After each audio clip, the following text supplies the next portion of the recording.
Hello, my friends, and welcome back to 3D Cast, the podcast about the Nintendo 3DS and now DS line of handhelds, because I, as of a day or two ago, have sourced a DSi XL. Excited, you guys. God, I can't wait. Oh my God, oh my God, oh my God. So now I'm going to have a new 3DS XL, a 2DS, and a DSi XL. I think that'll cover the gamut. I'm very, very. If you're wondering, what do you play Game Boy games on, Brian? I have a GBASP. Don't worry about that. But friends, oh my God, friends, we have a guest. This is our first guest. I'm very excited and a little nervous because I haven't interviewed anybody in a while. I used to interview a lot more people on one of my other shows, but I haven't done it in a while. So this is our first guest joining us from Portugal. God, I hope I say this right, and I'm going to try. Luigoalma. What'd I do? Luigoalma. It's close enough. Hello. Okay. I know. I have a terrible American Pennsylvania accent, so I try. I try my best. So I try to get it right. So welcome, friends. If you're unaware, Luigo, I'm just going to say Luigo for short, if that's okay, was recommended to me by Vendel, the, I guess, lead admin of the 3DS Discord server. Head admin? Owner? I'm not sure. Moderators, not owner. One of the admins. Yeah, one of the admins of the, one of the mods of the 3DS Discord server, which I talked about a couple episodes ago. If you haven't joined, you should. It's a great server. He recommended I talk to Luigoalma here because you have your hand in a bunch of pies in terms of 3DS development. And he recommended you as someone interesting to talk to.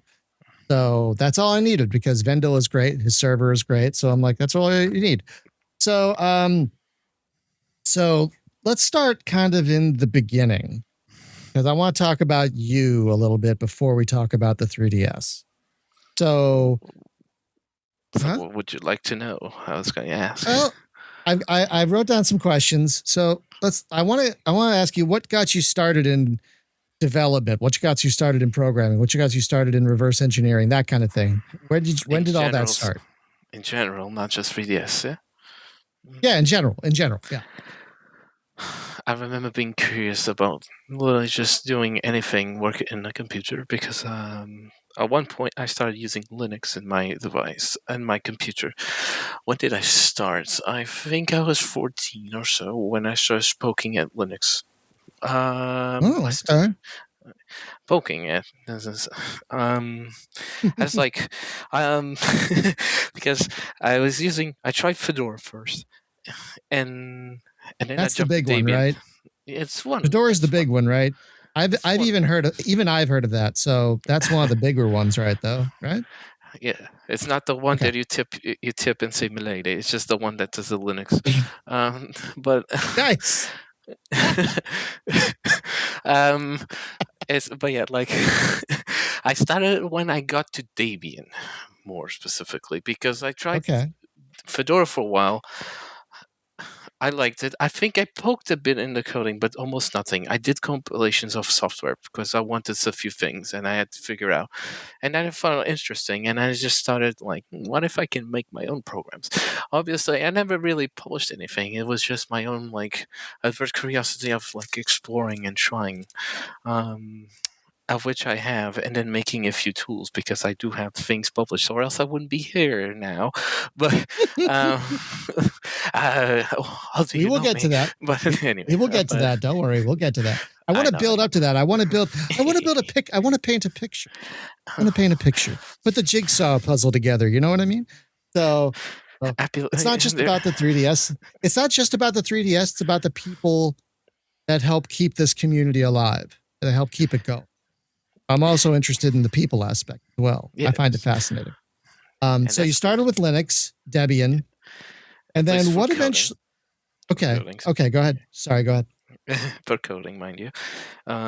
Before Linux, I was tech-savvy already. I would reinstall Windows way too many times for too much exploration, but that's an oopsie.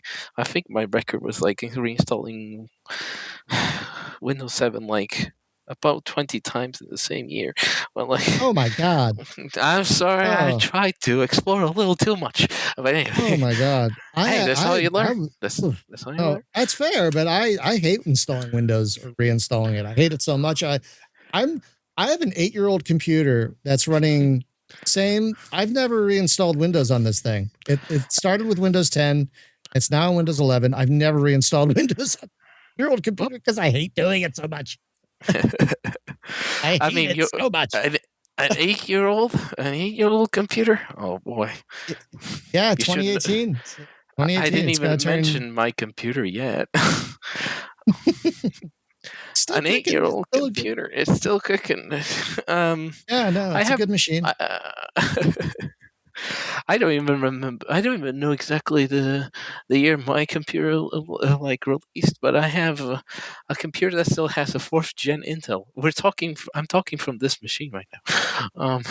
Oh, well, you sound great. I mean, it's good. The good thing about Riverside is it makes people sound good.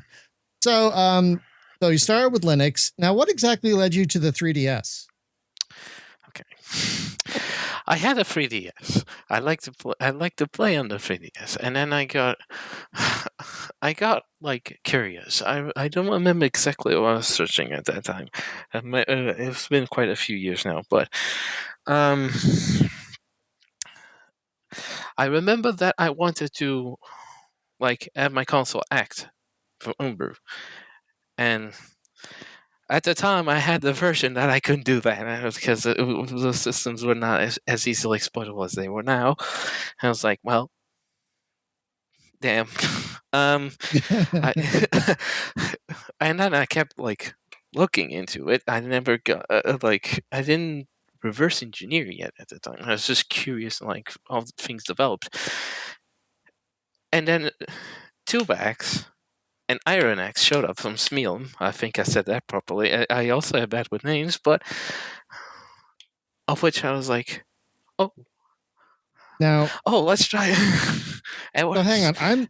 I'm still relatively new to all this, so I'm still learning about this stuff. Those are some of the earlier hacks that Yes. people released for the 3DS earlier in its lifetime. Am I remembering that correctly? It's one, but it's not the few of the earliest. The earliest was I had a no. Yeah, I can't remember either, but those are like the No, earlier it's ones just from back in the like the 3DS was still being made, it was still being updated, it was still being they were still trying to patch these things out ninjax. and yeah, and those are some of the early hacks that you could use to try and homebrew the thing, if I remember correctly. Yeah, I remember looking at ninjax as well because it was the option, one of the options you had. I don't remember if there was any others. I mean, there was the whole gateway thing, of which thank goodness I didn't touch because I will get into that later. But like, um, um, if you've ever seen anyone doing soon TM, I'll explain that as well. But like, No. oh, okay, that's the meme. But anyway, so Ninjax was one of the options, but it was getting expensive as well because it was a card game, and oh, you can Oh exploit the yeah. console. Right, like some of those early hacks were on physical cards. Am I At least the remembering that correct? games you could buy physical, yeah. I mean, a lot of games in the 3DS had physical. Right, We but were some not of in this era, the era that Sony decided to be like as well. Now this is Nintendo, but Sony now is being like digital media. I hope Nintendo right. doesn't follow with that with every game as well. But Right, but so, if I'm remembering correctly, one of the earlier hacks was actually a card you had to buy, cartridge. yes, Right. Okay. you had to buy. Can't remember. Can't remember the name of it. That's exactly my biggest issue is remembering names as well. Um, the names are the worst thing for me. But you had to buy a game. I am searching for the game name real quick because I had a blank. But a Cube Ninja. But you had to buy Cube Ninja and have an act, essentially to basically you would scan a QR code, which was meant for level transferring, and it was malformed just the right way, obviously, to just start doing what it's not supposed to do. Um, basically. Wow. I can explain a bit better later, but I'm giving you at least at the start the general gist. I don't know the exact code underneath because I never looked deep enough in that thing, because exploits are difficult to read. I'm going to tell you that much. But at least with rob chains, I'll tell you what a rob chain is. But it's a basic QR code with the wrong malformed data, of which would break the expected code flow to start doing something else. That's essentially how exploits run in a 3DS. It's you break the code flow essentially. Sorry, I think I'm getting a little diverted to the depths of it already. But I want that. No, that's good. That's good. That's the kind of stuff I want, and I'm hoping our listeners will want as well, because I find this fascinating that people, if I may just interject, I just find the homebrew scene, I guess that's the best way to call it, the homebrew community, the homebrew scene around this 3DS, absolutely fascinating, because the reverse engineering, the hacks, it's so easily, like, an idiot like me just follows the guide and can hack it. I mean, that's amazing. That's utterly amazing. And so I am fascinated to learn how that came about, how it works. I mean, I'm not very technically minded. I'm an idiot. Like I said, explain it to me like I'm a child. But at the same time, it's fascinating to hear someone talk about it, because, I just find this little console fascinating. It's just a fascinating device. It's a wonderful device. And I find that the people who have done what you've done, reverse engineer it, like you and others, of course, just, I find that all fascinating, that there's such a dedicated group of people who have done this and just make the device better for the rest of us. You know what I mean? So I just find it fascinating. Yeah, go ahead. Sorry, I thought you were going to pause. No. I was just that's what I was ending on. Is I find it fascinating. So please go as deep as you want. Please go as deep as you want. Remembering I'm a child technically, but there are probably people that are listening that might be more technically inclined, that might grok onto what you're saying. So just go, just don't strip, just go. You're talking to someone, and I'm not the worst offender to this that I'm about to say. I have 3DSs of 3 different regions. So, do you want the Taiwanese one? I have it right here. Anyway, but okay, so. And also, I'd like to note, because I just realized, if I interrupt you, I'm sorry. I'm very bad at catching the end of a sentence. I thought that you were about to end as earlier than you did. But anyway, so. Well, hang on. I can just say, folks, this is a little behind the scenes stuff. If there's a react button on the bottom of Riverside. Okay. And there's a raise hand thing. If you want me to shut up, if you want me to stop my current thought, you can raise your hand, and I'll see that, okay. and I can just stop. So if you feel more comfortable doing that, and then I'll know to stop talking so you can get in your next thought, if that makes you feel more comfortable. Makes us better, yes. Thank you for pointing out. I didn't know that.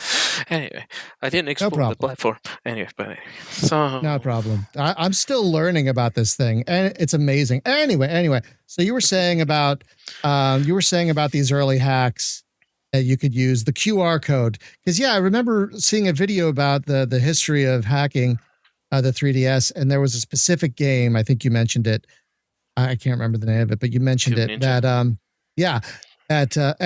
And apparently it's just set the sales charts for that one game off the chain, because everyone was buying it for this one reason, to hack the thing. Yeah, and unfortunately the price spiked up, because you know what people are gonna do. Yeah. Unfortunately, that's how things go when this stuff happens. Nowadays, thankfully, we got to a point that you don't need to buy anything, but right. That early start was rough for anyone that wanted to buy the game. But yes, but that was the start of everything. And do you want to explain a bit more the nitty gritty? Just a bit more? Absolutely. I want the nitty gritty. Give me all the nitty and all the gritty. Just pour it on. Just pour it on. I want all the deets. All of it. Put it on me like a hot shower. Anyway, but but yeah, like go, man, go. Yeah, but yeah. So I'm going to explain the general gist of exploits because they're not all the same. But I'm going to explain how an exploit can happen, how the chain tends to happen, but some cases could always be a bit different because you're just trying to fool a program in different ways. But okay, let's start with the first one, or at least the first one that we know of, Ninjax. Um, uh, as I explained earlier, the QR code, you would read it and it would start a malformed data chain of code execution. But how do you start a code chain? Essentially, you look for a uh, incorrect parsing of data because the game is expecting you to give a certain format of the information in the QR code. It doesn't expect you to be changing it. And also, developers are not security developers, they're game developers. So, this tends to happen sometimes if you don't have anyone that does the security checks. Basically, that data tends to explode the stack. That's how we usually attack it. But sometimes we don't explode the stack, we explode other pointers. Specifically Ninjax, unfortunately, I cannot tell you what exactly hit because I didn't read it deep enough for me to say it was this specific thing.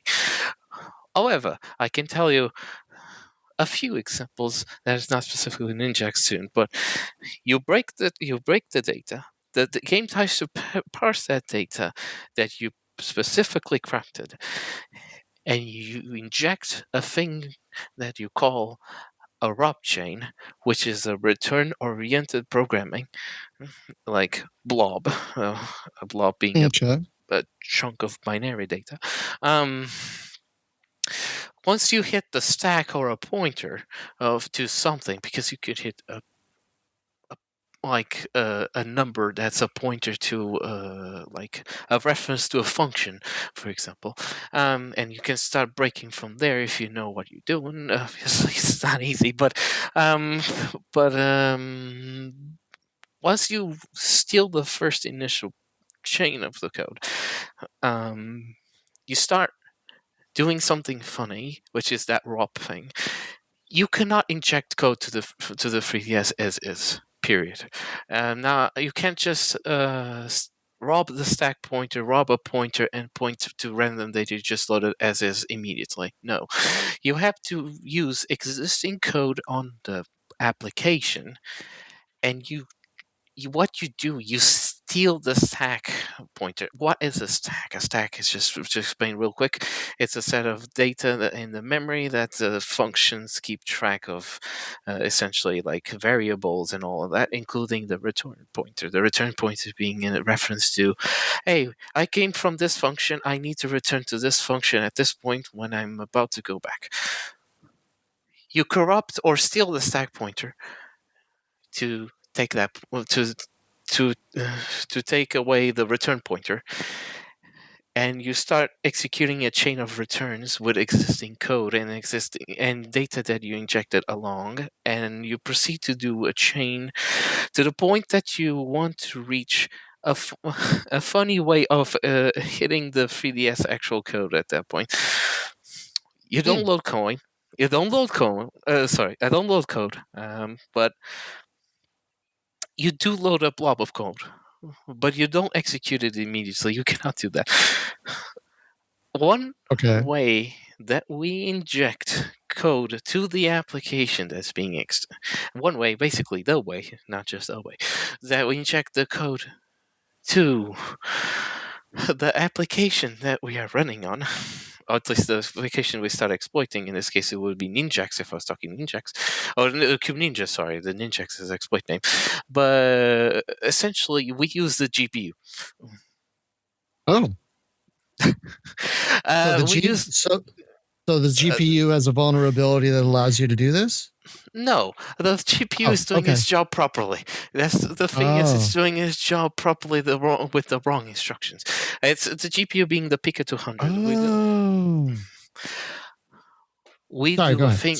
We usually do a thing called texture copy into memory sections that are protected by the CPU.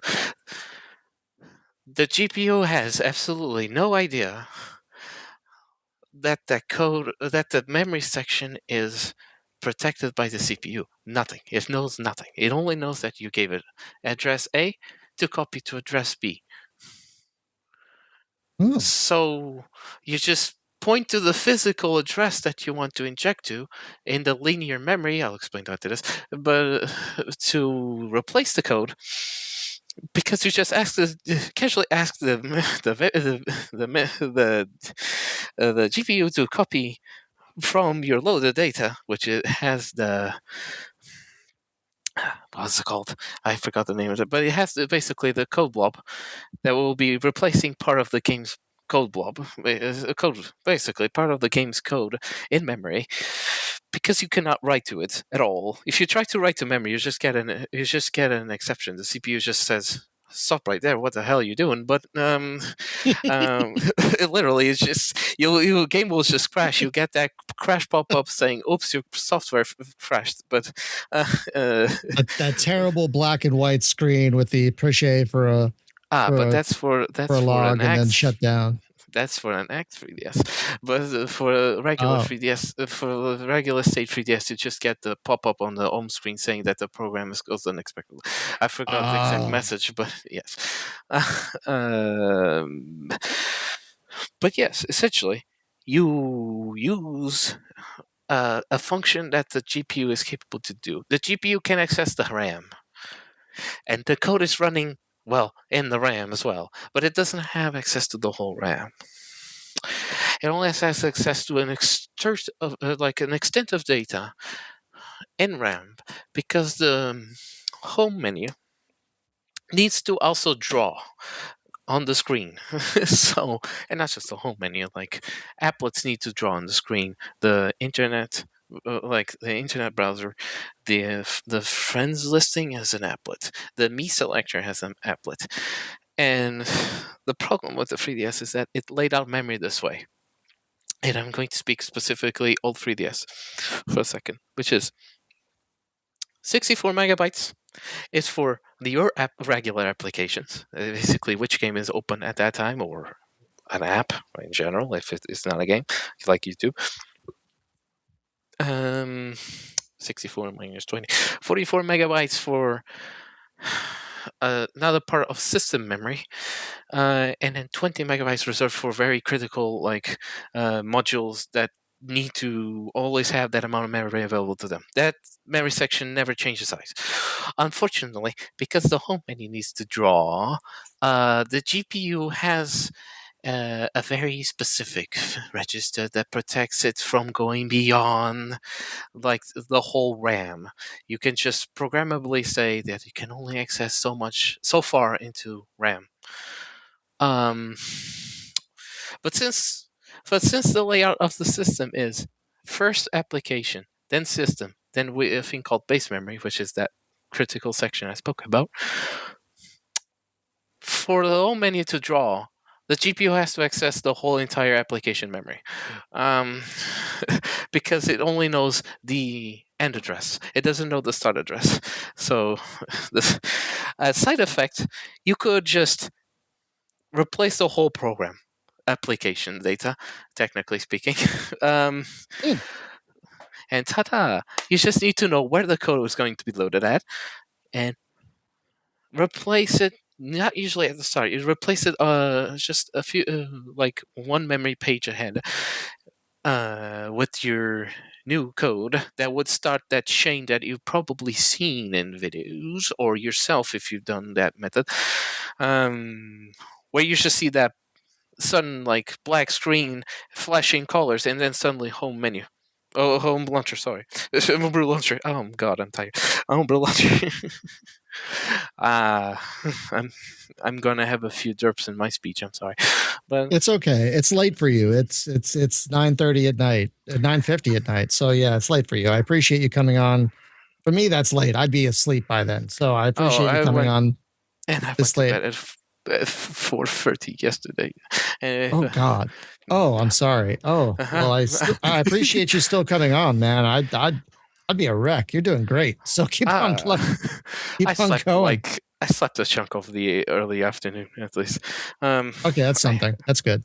That's I had good. to, but anyway, Yeah. and I got a work call at 10, so but I went immediately to sleep after that. But good. I survived anyway. But yes, you essentially use a feature that the GPU has, because the CPU is able to do DMA, which is direct memory access, which is the ability to access RAM without the intervention of the CPU. Why do you give the function like that to a device like the GPU? You want speed. If you're keeping the CPU busy with memory processing, your games probably wouldn't even run 30 FPS. Probably they'll run 5, but if you're lucky. But you give, unfortunately, a little too much power for a basic basic memory restriction that they give to the GPU. It's too basic. It just says the end address that is allowed in memory chunks. It's not an exact address. It's like in a certain amount extent of memory, to how far it can access. But essentially, you just uh, use this unintended function on the GPU to replace the code. After that, you jump into your new code. The chain starts. The homebrew launcher, the homebrew launcher doesn't start immediately. A whole new chain starts now, which will try to not exploit the game this time. It will try to exploit the the home menu instead to start the homebrew launcher. Uh, you essentially end up exploiting the home menu, or at least tricking the home menu enough. That's why you can't go to the home screen when there's no homebrew launcher to start your the rest of like the rest of the homebrew space.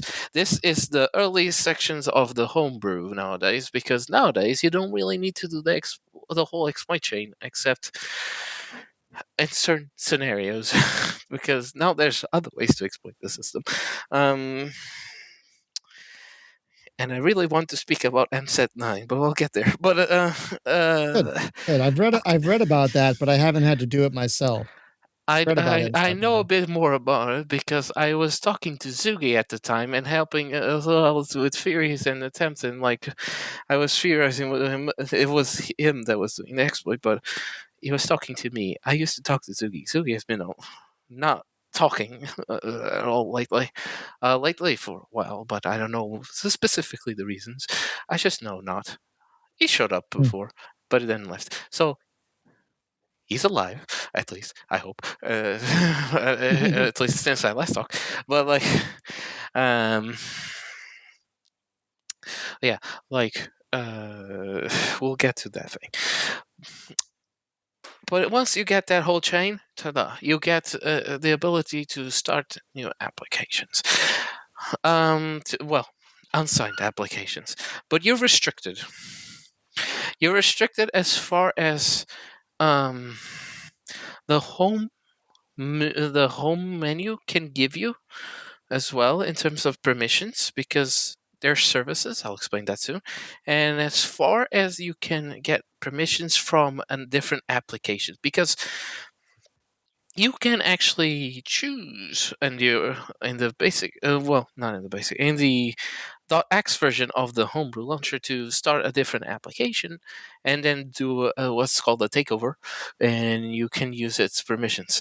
Unfortunately, the takeover as well was a bit of a hit or miss sometimes, because you have to fight the clock. You'd have to do a very specific timing, and sometimes you'd get the red screen, which means you just crashed. You just crashed. You missed the queue, unfortunately. Oh, jeez. You missed the queue. It's just reboot. Oh well, reboot. But I have one application that uses takeovers, and I'll explain why. But one of my exploit alternatives that are available for certain cases, it's not part of the main guide at this time, if I recall, but it can be used for a certain thing. But that is the major way I can explain you, and the best way I can think of explaining you the basic gist of basic quote unquote, because I explain very intricate details, but No, that's great. No, that's great. I was following along as best I could. So basically, you use the GPU to run an exploit because it has access to the entire system memory, and that lets you put in a, as you said, code blob that allows you to start putting injects and things to have the console do what you want it to do. Well, yeah, you inject the code. You inject code into the application to then start a new chain. Basically, okay. Yeah, because the GPU has no concept of memory permissions of the CPU. It just believes that you're doing things correctly. Hopefully, this guy gave me instructions. I'll follow them. Completely and without any questions.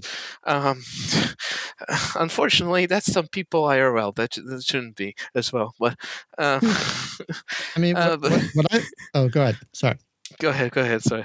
I was going to say what I find fascinating is today when you want to mod the thing, you use an audio file, which at least that's what I did twice. That's one method. If you're certain versions, yes. Yeah, and I found that fascinating. If you read the 3DS guide itself, you have that as an option, yes, but you don't have to do that method necessarily for the latest versions. The latest versions use something else. That exploit has been patched, if I recall correctly. It's currently patched. It does not work in the latest version. What? Were you updated? I don't think so. Exactly. I was not. So you just went through the chain that worked. Yeah. I mean, even if you were. Yeah. Well, there's other ways. And folks, if you're not aware, the guide that we're talking about that I've linked to multiple times. It asks you for which specific version of the 3DS you have. And then it directs you to what hack you should be using. It's fascinating. It's absolutely fascinating. For me, both times for my 3DS and 2DS, it directed me to this audio file that you run in the music player. And that's what did it. But there are other methods, like I believe one of them is the one you mentioned earlier, MSET9, I think it's called. MSET9 was one, at least. I'm not sure if it was the latest or the second to latest version, now that I think about it. I've been a little dormant in the scene, unfortunately, because I'm tired with work. I cannot follow everything now. But, like, fair enough. I'm still part of the scene. But, like, MSET9 was one of them. I still MSET9. Okay, but like MSET9, I literally opened the guide as we speak to double check if it was still MSET9. I'm tired, but like, okay. Yes, it's MSET9 is one of the methods of which it doesn't exploit a game on this one. This one does not exploit a game, nor the system settings specifically, because you have to open the system settings at one point. But I'll explain. Soon. You're going to say more stuff. You're going to explain to the people that there's more stuff. Or were you done? I don't know. I was pretty much done. I mean, I was just saying that. I was just explaining that if they haven't used the guide, which they should, I was just telling them how amazing the guide is, because once you tell it the version you're on, it points you to the right method to mod your system. And so for me, it was the audio file, but for some other people, I've noticed it's MSET because they're probably on a newer version. And that was leading into you explaining MSET. So you're absolutely on the right track. Okay, so MSET, I need to pull my memory a slight bit, but MSET, it's called MSET9 for a reason. I didn't explain you one thing either yet about the 3DS. You could exploit a game, like I explained with Ninjax, and you could get homebrew running, but you don't have system access by itself, like that alone. You just have the application layer. You don't even have the kernel access in the ARM9. Oh, sorry, the ARM11, which is the 3DS mode, essentially like CPU. You have the ARM9 as well. Have you heard about this? Have you ever heard about the explanation about the CPUs in the 3DS? Not really. No, I know the basics. They're ARM based, but that's really all I know. Okay. You could say there's three different types of ARM in the 3DS. There's the ARM 11, which runs the 3DS mode and a few things on when you're in DSi mode and also GBA mode, but it's just assistance. It's more of an assistance when it's in those two modes, as specific modules. In the 3DS mode, it's the main CPU where the games will run. The system modules will also run, which are services. And let me not lose my train of thought trying to explain this, but because I'm getting really nitty gritty at this point. Good. But because go ahead. Sorry. We're talking about the three different ARM processors you were saying in the 3DS.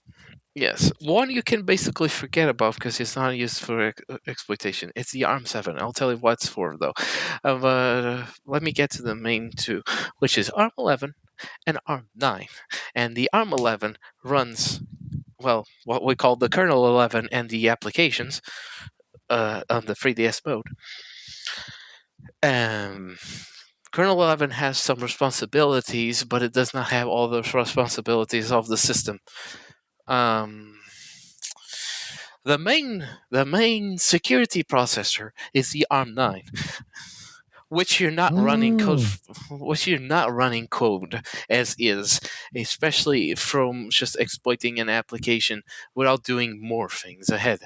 Once you get homebrew launched, you could do more.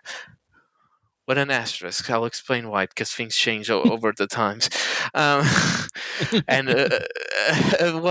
because I have to explain what Nintendo has tried to do to prevent certain things. But yeah, you essentially have to get to the application layer,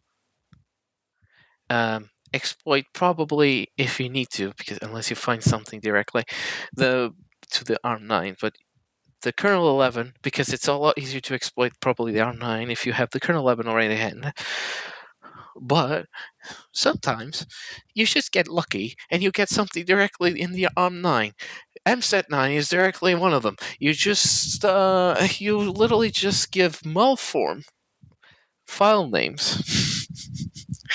Which is actually, if you look at the final result of the tool when you run it and into your SD card, essentially when you do the pointing at the SD card and prepare it at MSET9, if you look at it, you see a file that looks very broken. At least a folder, I should say. I'll explain those folders, but essentially that folder. If you ever looked at the SD card, you have a folder called Nintendo 3DS. That's the actual systems folder. Inside of it, there's one thing called the ID0, which is a very basically it looks like an hexadecimal number, and then there's ID1, which is also an hexadecimal number. I forgot which one. MSET9 modified now. I have been sleeping in the scene a little. I need to double check if I want to tell which one it malformed, but I think it was ID1. Essentially, the 3DS lists the file contents of ID0, which is a random string, as I was saying earlier. Looks random. It's not really random for a 3DS, but unfortunately, the way that the 3DS processes a few strings, it overflows a bit, just enough to start a bit of a chain. Basically, you just need to break the text processor. If I recall the instruction from Izugi, because I was debating with him and I'm trying to help him find the proper string that would be valid in a file system, because that was the challenge of that specific exploit. And also, at the same time, we could actually use it to put anything in there, because you have to break that text processor, but you also have to make sure you don't use certain characters, because the file system will break them, especially from a tool that has to run from a file system, an actual regular OS, which we'll try to fix a few characters. We had to find a few things that would work, but essentially you just do the same thing, but directly in the ARM9. A smaller string, but you can do a few more things to solve that problem. You just need to break the initial chain of code, and from there you just proceed to the rest. I need to remember the whole set of details.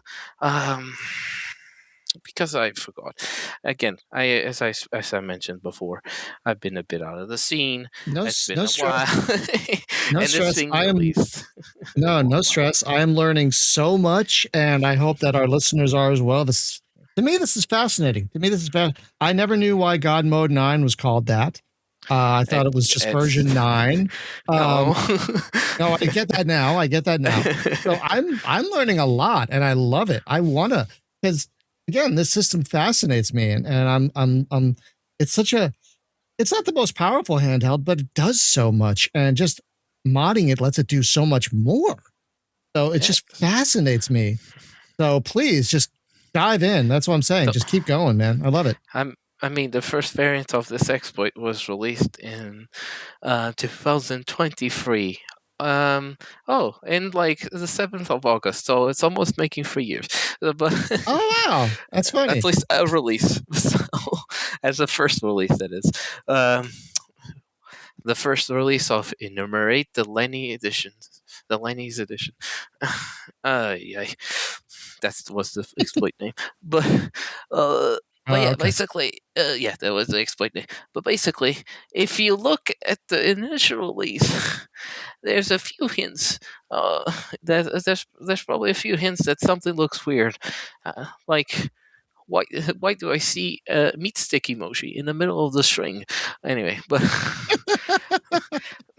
yeah, it's just the text processor is broken in the 3DS. It doesn't do proper sanity checks in converting the string into preventing it from going beyond the limit. Wow. So, whoops. But like,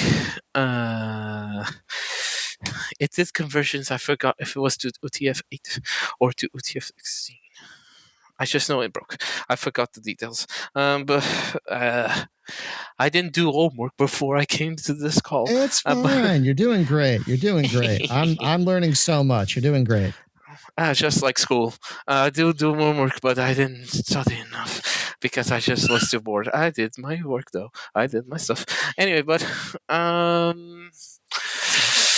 you break immediately the ARM9, which is great because it's the security processor. That's just wonderful. You immediately get in. Knock, knock. It's me, baby. But, but like, I forgot how big the string is actually. But like, the string is quite big. Yeah, it's basically just the blob in the string. But, but essentially, you just get the chain broken. You write too much data into memory. I forgot if it was a stack in this specific exploit. I think it was, but the ARM9 tries to do its work. Oopsie doopsie, I'm elsewhere. Where am I? Dissociation. These are the echoes. I took away your control. All your 3DS does not belong to us, but that's the best way I can think of explaining this in a way that might sound a little more funny to people and not too monotone as well. No, not monotone at all. I know, that's what I'm saying. That's the best way I can think of explaining it without being. No, it's fascinating because I mean, even though I've gone through the guide myself, I find it fascinating that so many people, yourself included, helped make this happen. So I love that kind of thing, and so that's what I'm fascinated with. I'm not now, like as you say, I'm not like I would not say that I'm a main face of the scene. I'm not. No, but you're in there. You know, and you explained it very well, and you explained it well enough that even an idiot like me can understand it. Now, Bendel, one of the reasons he wanted me to talk to you is because of these thing called soap transfer, which I know very little about because I've never region changed any of my systems. Yes. Yeah. So I've never done a region change. So, do you mind explaining what a soap transfer is for idiots like me who aren't familiar with them? Okay. I'm going to explain one quick thing about programming in general. Okay. The two most difficult things, at least they used to be, the two most difficult things about programming is giving names and invalidating caches. So anyway, the naming part. It does. Why is soap transfer? There is a protocol that the 3DS uses for infrastructural reasons, specifically anything related to the eShop. Not only that protocol, there's more, but one of them is it sends and receives from Nintendo whenever it tries to talk to it about certain things a SOAP XML. It literally is called a SOAP XML, which I forgot what was abbreviated for, but I actually have it in front of me. It's Simple Object Access Protocol. Yes. SOAP. I looked that up. Yeah. SOAP. And what does Cleaninty do? It does SOAP. It does SOAP commands with your information off your 3DS. And it was called Soap Transfer as a nickname from the Nintendo Homebrew server, or at least at the Nintendo Homebrew server, because I was mentioning about the soap, and then it became a joke. It's a soap. It's a soap transfer. Because essentially what I do... Okay, well, first off, before I explain what I do, what was the problem? What made me wonder about this? I already was reversing a module called NIM. What's NIM for? I have no idea. That's not public information. Anyway, but at least in terms of the name. But I'm sure there's probably some leak that says that name, but I don't want to look at the leaks. But anyway, NIM's job is to perform certain operations. Well, most of the the shop operations, in the general broad system. The eShop itself does a few others that are not through NIM. It uses the Ninja API. Yes, the Ninja. They call it Ninja. Oh, jeez. Okay. They call it Ninja, but I do have a few Ninja calls in the Cleaninty for set things, but the major of it is doing the soap part of NIM, but NIM essentially can and will get information of the current account registration of the e-commerce, which is basically saying the shop, and will change that state depending on what you tell it to do. What it can be registered, unregistered, transferred, and P. Yes, P. The letter P. P. Why do I call it P? I have no idea what P stands for. I just know it's P. Right. I took the guess from R, U, and T because those are easy to guess. You have a new console that never connected to the eShop.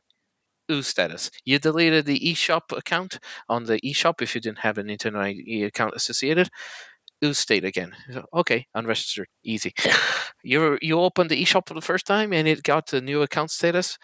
Easy. Also, the call that does the registration is literally called like account registration, account register. So it's like like something register. I forgot the name. Well, so it's pretty obvious that after that call, it's changed it to an R state, so it's registered. T is after a system transfer. the console that received the count from a different console changed the states to T. So I can only assume it's referring to transferred.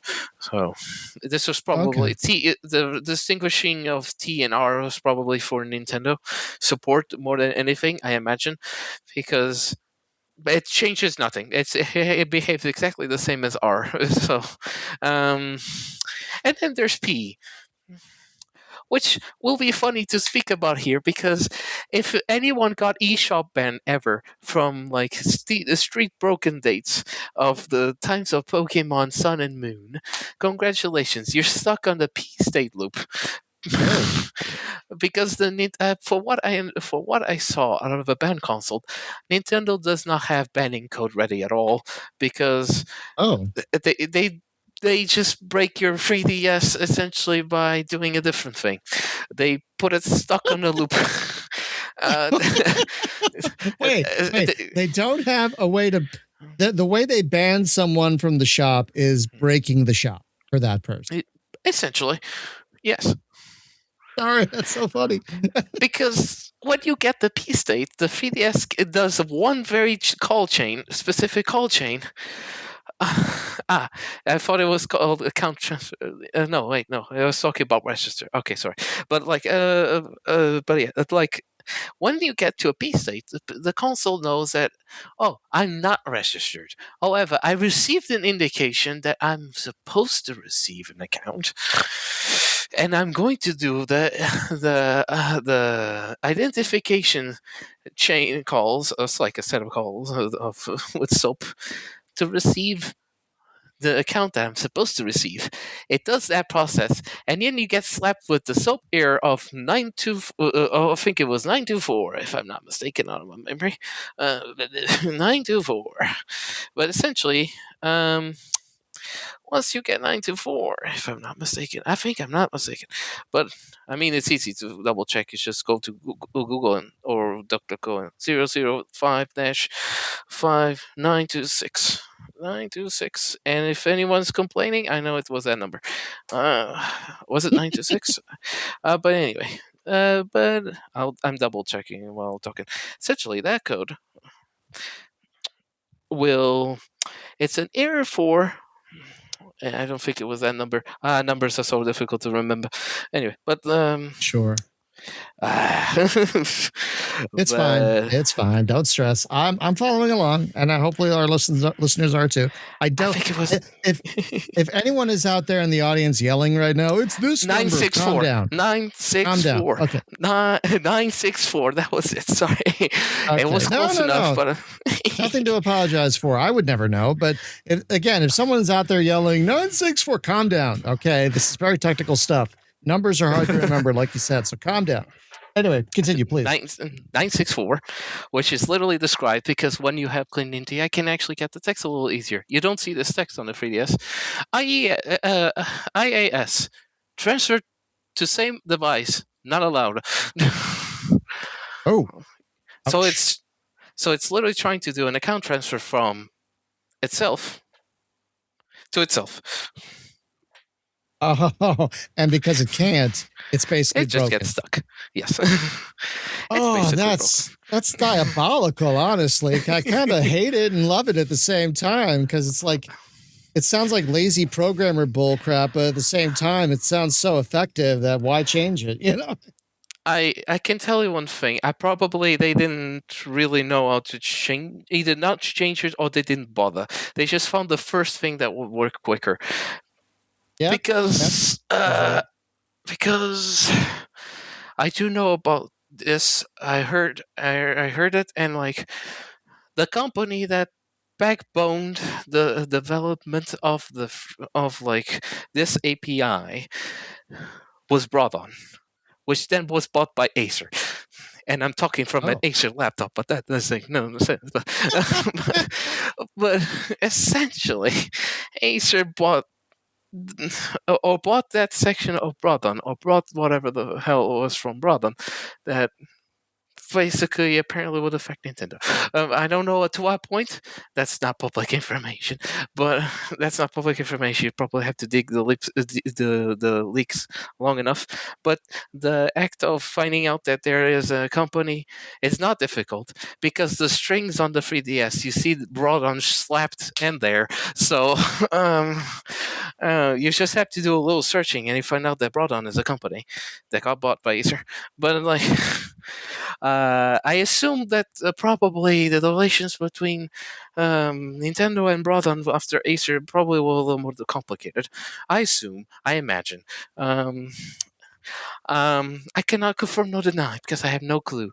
Don't sue me, Acer. I didn't say anything. I don't know. I actually have no idea. I'm curious. I wish I kind of knew what happened behind the scenes, but I don't know. Only if Nintendo decides to speak about it, I guess.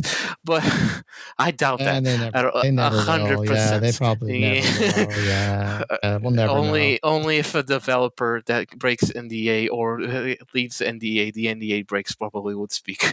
Aside that, no.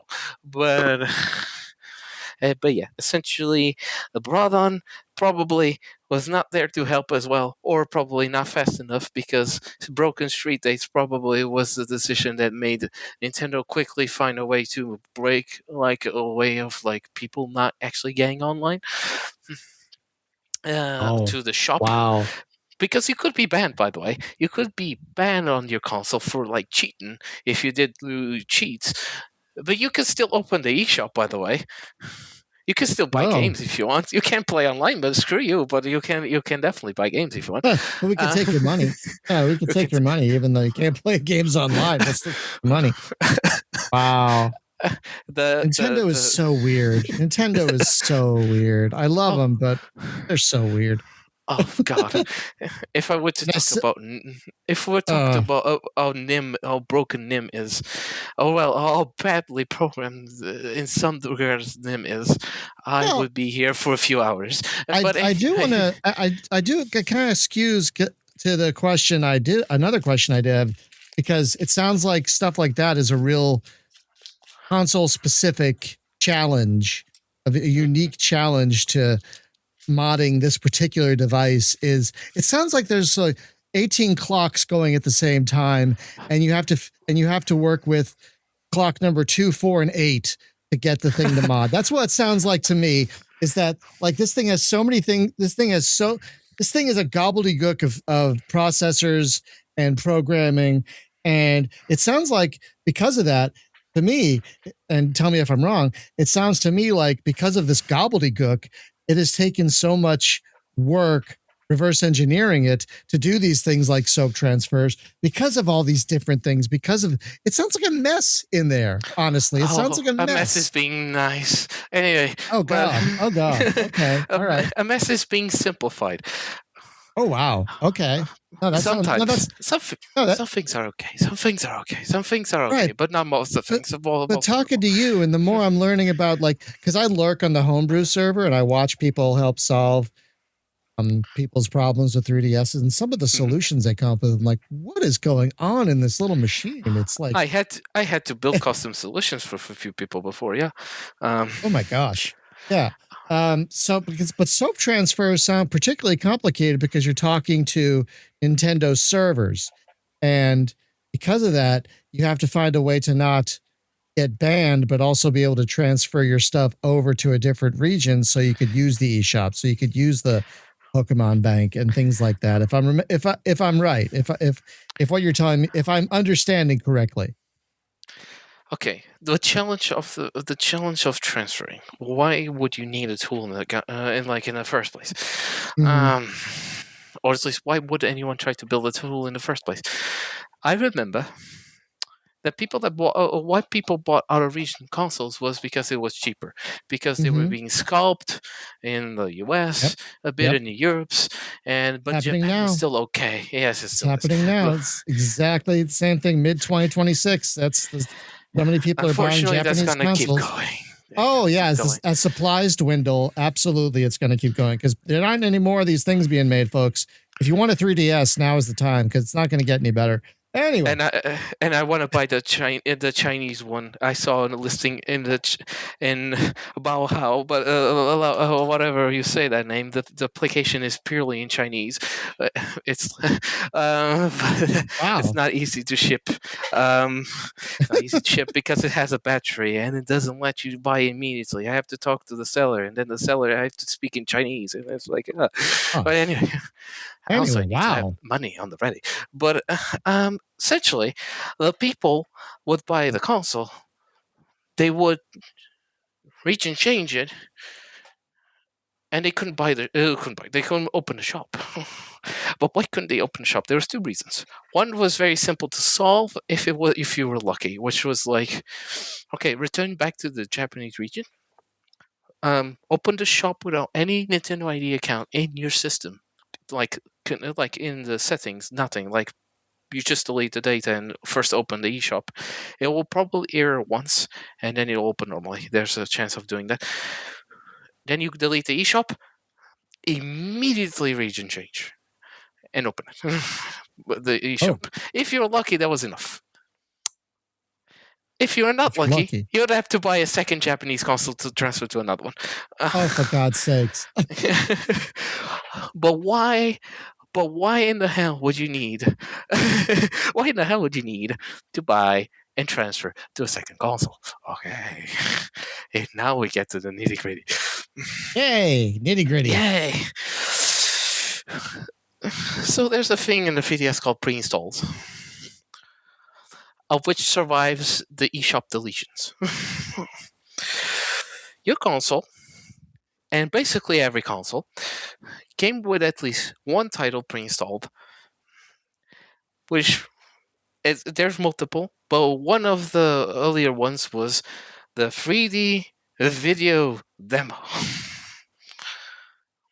If you ever not seen that, it's literally an application that you open it, there's a video player and a video that can turn on the 3D. It's just a demonstration. That's it. All right. It's a demonstration. However, that demonstration is enough to make things confusing. At least more difficult for people that bought an out of region console.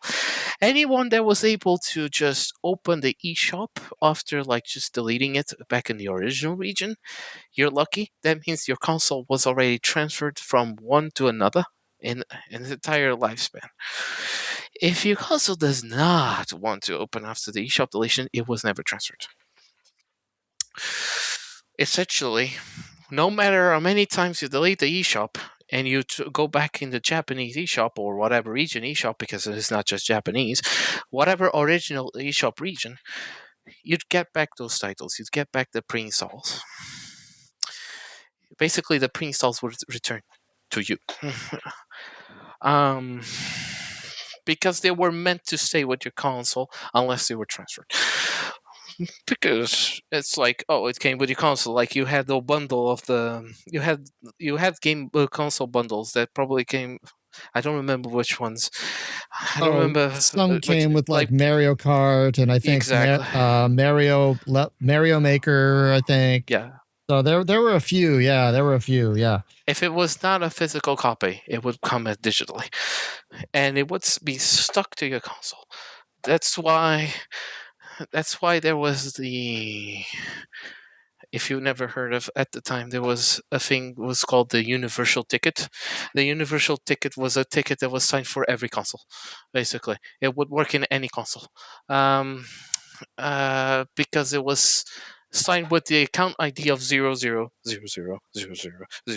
hexadecimal, aka nothing. It's not assigned to account. At least if you if you act the eShop before connecting it to the store ever, the ticket would be there. Unfortunately, that whole story, as pretty as it is, those titles, when you try to open the eShop in the wrong region, it would tell you that the title was not available. The error you don't see, because there's soap errors nobody sees. You have to have ways to either intercept the connections, re-signing, or using tools like Cleaninty.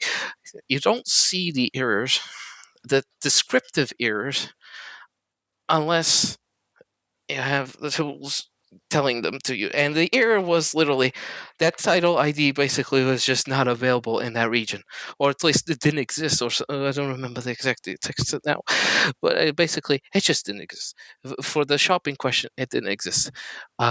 You were stuck. Congratulations, you can't open it besides the shop itself. However, if you system transfer to a different console, they no longer exist.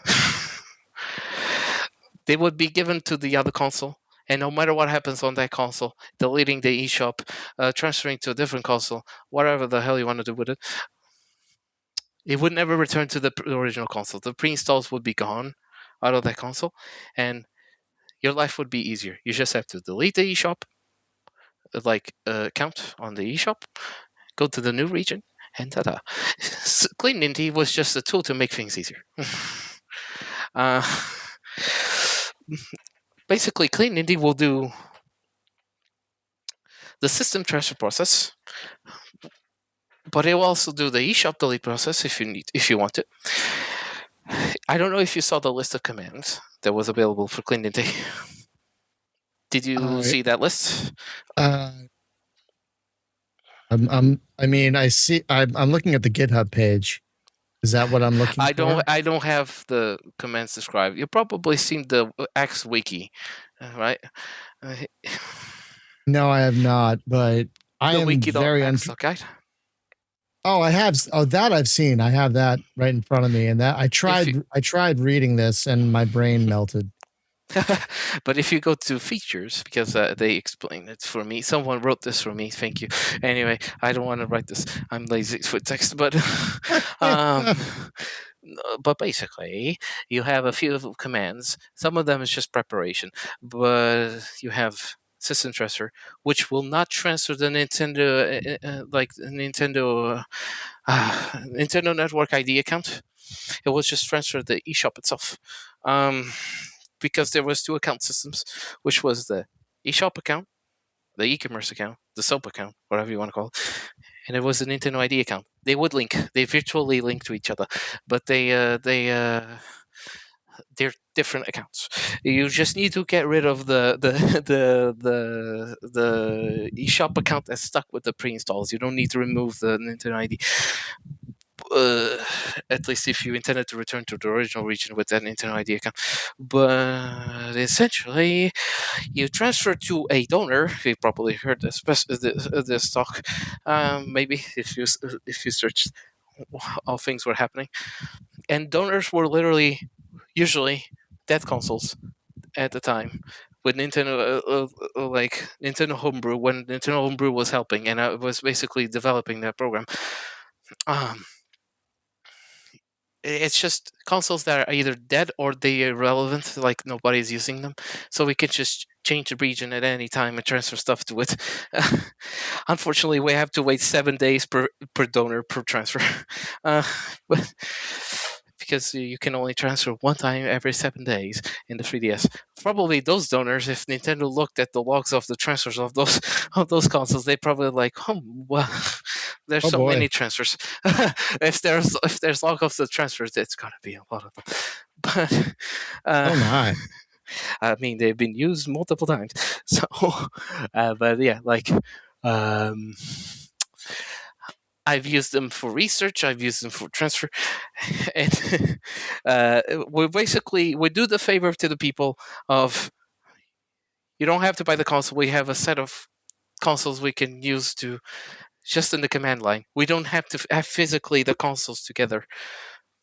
Emulate them in the normal connection process to essentially. Hi, I would like to transfer from console A to console B, and Nintendo would say yes or no. Usually yes, unless we messed up. But I mean, if I do a mistake, it's a whole different story. But essentially, I would tell it to just transfer. The transfer would complete. The console would enter unregistered, and you just open the eShop, and there's no pre-installs. congratulations, your console is free for basically forever. I only saw one case where the pre-installs returned, and I have no idea why. I assumed wow. that I assumed that Nintendo might have had to restore a backup of some sorts. I don't know why. Oh, I can wow. only imagine what happened in the background. Like I feel like there was just something in the infrastructure that happened that day, because I never seen the pre-install return to the console except like one time. I assume it was just magical timing, but Oh, yes. Oh well, I work in wow. infrastructure as well, so I would Oh, understand that. But I would understand that. I'm a technician. I suffer. But I wouldn't have gone to bed at 4:30 last night if it didn't have oh infrastructure man. work.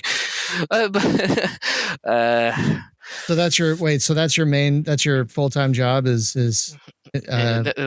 like systems, IT essentially, basically. wow. No wonder you need a break from this every now and again, because it's kind of like your job. It sounds like so you like need to step back a little bit every now and again to avoid some burnout. It sounds like. Yeah, I actually spoken to my boss about the 3DS stuff as well. But That's amazing. That's awesome. anyway, Wow. So I got to say, you have given us so much information.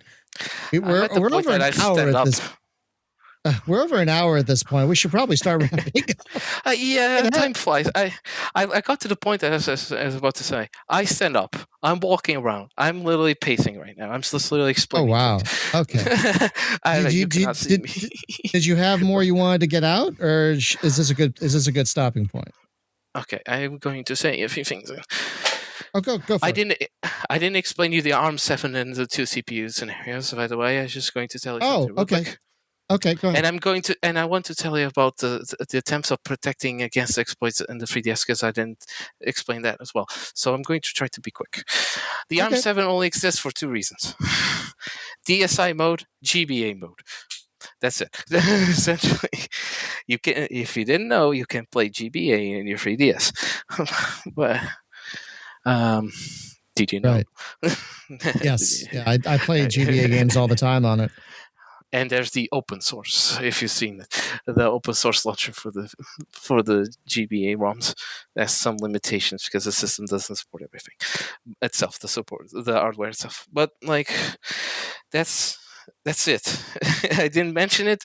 I mentioned that I was going to explain it, and I didn't explain it. I was just remembering. It's fine. So you remembered better than I did. It's all in one ear, out the other. You remembered better than I did, so I appreciate that.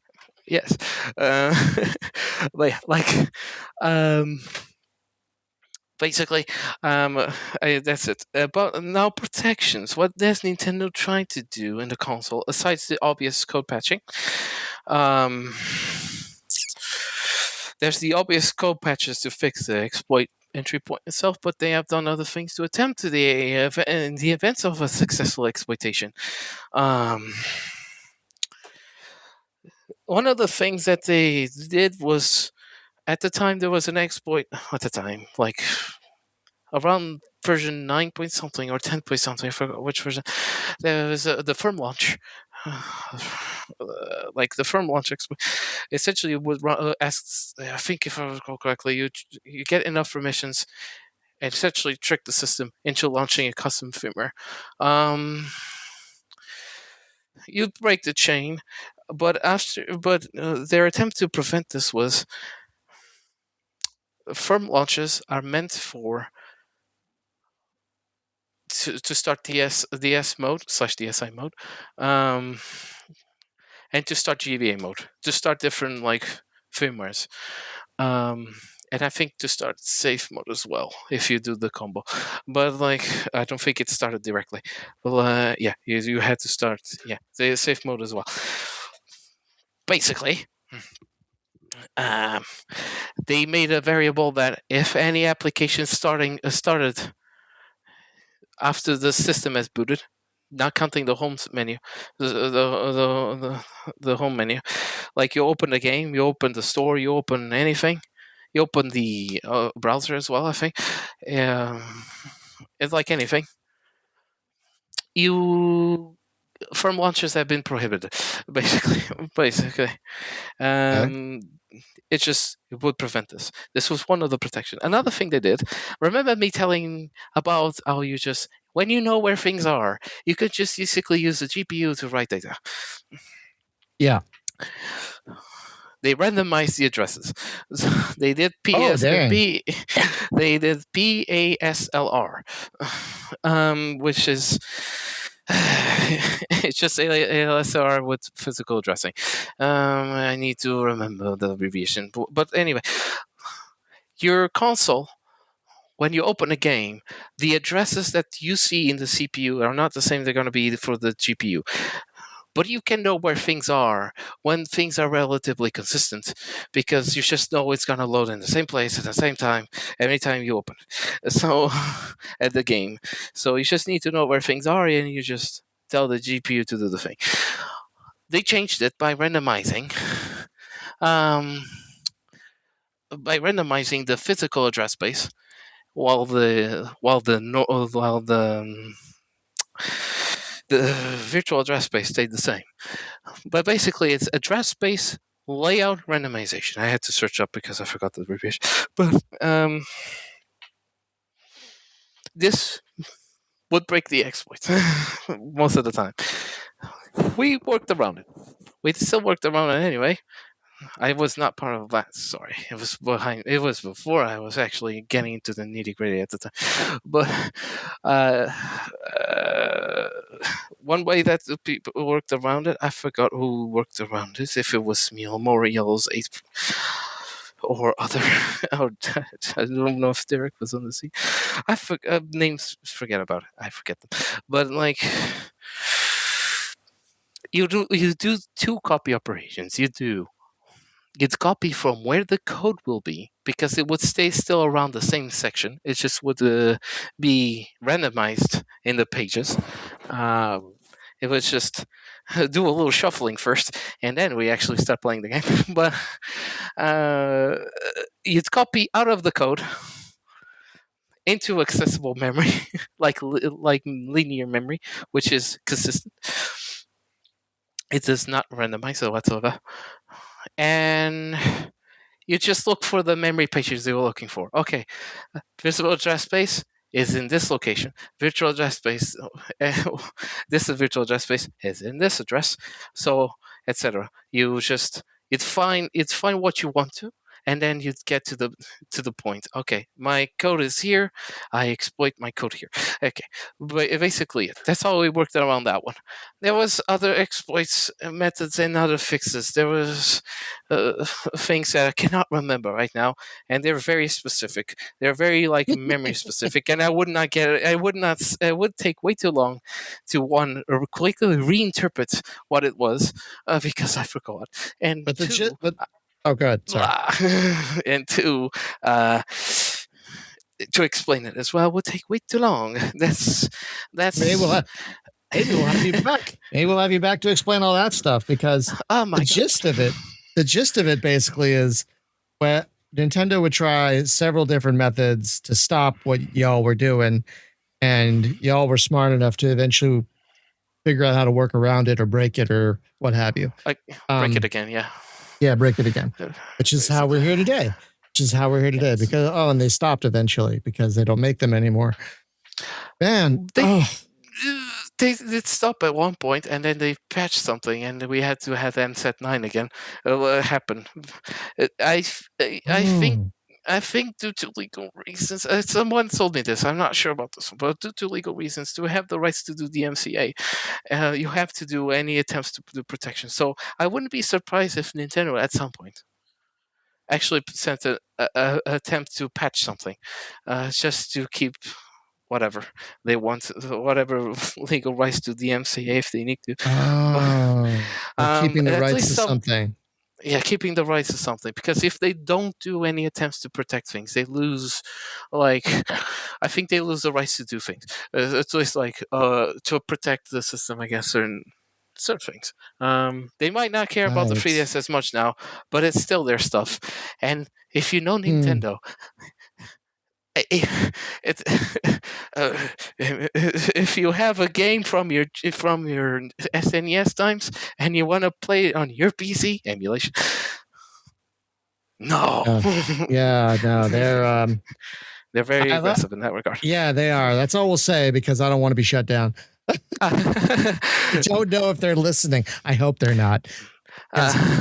We're coming from a place of positivity, Nintendo. We love the 3DS. We're coming from a place of positivity. Please. I love that console. Oh my god! Actually, I love it so much. I love it so much. It was for the 3DS that I met my current girlfriend as well. Yay! Oh, that's adorable. Oh my god, that's great. We've been going for an hour 20, basically. Holy moly! Oh boy, that's amazing though. I've learned, man. I've learned so much today about how these things work, about system transfers and everything. I know. So I feel like I know so much more now before I walked into this. So thank you, because you did a great job explaining things for a intellectual child such as myself, and I really appreciate it. And I feel like I didn't explain everything properly anyway. No, someone is going to be job. Screaming at me. I feel at least. Forget them. Forget them. You did a great. I'm telling you, as an absolute idiot, you did a great job because I understood what you were saying, and I learned. Like I said, I learned a lot. So if I learned a lot, people who are on the same wavelength as me, maybe a little smarter, will also have learned something. That's important. I'm gonna say, however, if anyone has corrections to what I said, or at least better descriptions to what I said, please go ahead, because I'm not the best explaining things. Okay, so that's an invitation to leave comments, folks, if you have them. If you want a correction or go into a deeper dive about something that we covered today, please feel free to do so in the comments. Especially about the names of the people, because I'm very bad at that part. Like who did what? It sounds like there's so many people involved. It sounds like there are a lot of people involved. So it sounds like you can't keep track of everybody. I'm not sure if it's. I wouldn't say like probably a lot. It's more like there's at least enough people. You probably hear fireworks in the background. I don't know why. There's something happening outside. I'm sorry, everyone, if you hear I don't hear a thing. That's great. I don't hear a thing. I don't know if the soccer game. Someone won a football game. Football. Someone won a football game, or as we say, soccer. I don't know why. Yeah. So I don't know. I want to thank you for taking the time, because it's late where you are now. It's like I'm guessing it's almost 11 p.m. where you are. It's almost 11. Yeah, my goodness. So thank you so much. I mean, maybe we'll have you back to explain more things, because, like I said, I feel like I learned a lot. And friends who are listening. Oh, go ahead. Sorry. I was just gonna say, I kind of like having the explaining the things to people. I don't know. It's fun to explain things. Unfortunately, I'm not the most structured in regards to explaining things. It's fine. This is a conversation. This isn't a white paper. It's a conversation. So conversations aren't usually structured in any way, so don't stress about it. It was fine. It was great, actually. I can only think of the meme of I forgot what show that was, but the guy at a board doing an investigation, going literally mental with all the points connected. It's Always Sunny in Philadelphia. Exactly. That one. Yeah, I know exactly. No, you did great. We covered. I had about 10 questions. We covered all of them, basically. So you did great. No stress.